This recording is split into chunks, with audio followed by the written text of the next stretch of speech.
Este estudio en particular es un análisis probablemente como los que no exista hasta la fecha en la literatura, porque toma un periodo largo de tiempo de datos que hay en Estados Unidos, que es uno de los países que ha desarrollado de forma pionera los indicadores de percepción pública de la ciencia, desde finales de los años 50, particularmente el contexto del lanzamiento del Sputnik por los rusos, lo que eso supuso desde el punto de vista de las políticas públicas de ciencia y tecnología en los Estados Unidos y particularmente de educación en ciencias, hasta el contexto de la pandemia del año 2020. Por tanto, estamos hablando de 6 décadas de datos que nos permiten analizar el contexto de eventualmente cómo se estructura la percepción pública de la ciencia y las actitudes, por un lado, y por otro lado, si ha cambiado o no en estas 6 décadas esa estructura de las actitudes. En concreto, lo que hacemos en esta investigación es mirar, por un lado, cómo se configura precisamente las actitudes hacia la ciencia, y aquí hay claramente paralelismos con lo que acontece en los países de América Latina. Nos encontramos con la existencia de 2 mapas actitudinales importantes. Por un lado, lo que podríamos definir como las promesas de la ciencia y la tecnología, las expectativas que tiene la sociedad respecto al desarrollo científico-tecnológico, y por otro lado, lo que podríamos llamar como las concerns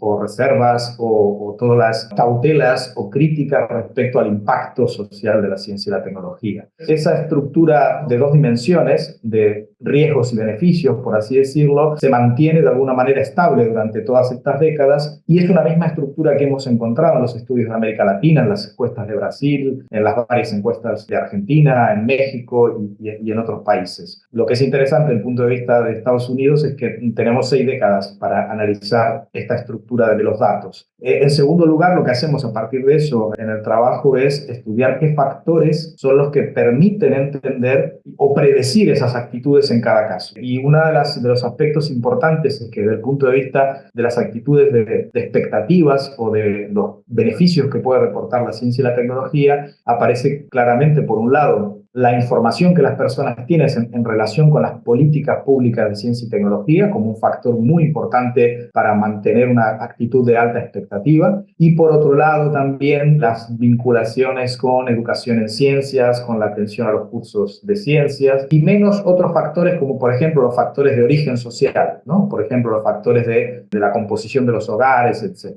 Parte de esto en realidad lo encontramos también en las encuestas de América Latina, pero quizás una diferencia más importante es respecto al otro factor, al factor que explica los concerns, los temores respecto de la ciencia, porque aquí en los Estados Unidos aparece como un rasgo diferencial y diferente a lo que acontece en América Latina, un fuerte impacto como factor que predice esas críticas, el fundamentalismo religioso. El conflicto, la colisión entre ciencia y religión en los Estados Unidos aparece claramente como un factor explicativo, y esto no es algo que encontremos en América Latina con esa fuerza, ni con esa intensidad, ni de la misma manera. Y en tercer lugar, lo último que hacemos en el estudio es preguntarnos acerca del contexto precisamente de fuerte polarización que supuso que Donald Trump haya ganado las elecciones y que haya sido presidente de los Estados Unidos, por un lado por la retórica anticiencia y por otro lado por las políticas anticiencia, el negacionismo climático. Lo que hizo fue, evidentemente, en principio, polarizar más una sociedad de por sí polarizada en muchos sentidos políticamente. Y aquí lo que vemos, y puede ser un dato interesante para las políticas de ciencia, es que, claro, en un contexto de alta polarización, es verdad que una parte del público, una parte del electorado, digamos, tendió, y en un contexto crítico como el de la pandemia, y angustiante como el de la pandemia, tendió efectivamente a perder un poco de confianza en la ciencia, en el sentido de ver la politización de la ciencia, en el sentido de ver la instrumentalización del conocimiento y el desacuerdo, por ejemplo, entre expertos en un contexto realmente muy crítico. Pero de la misma manera que aconteció eso, una parte muy importante también de la sociedad, por el contrario, aumentó su confianza en la ciencia. Y esto es algo que sí vimos claramente en América Latina y en España, un aumento, un incremento de la confianza y de las expectativas depositadas para la ciencia y la tecnología, y esto también aconteció en los Estados Unidos. Dicho de otra forma, esto muestra que si bien hubo una polarización, el efecto Trump en los Estados Unidos realmente fue menor de los esperados. Es decir, que pese a tener un discurso anticiencia, pese a tener un negacionismo climático y otras cuestiones, pasó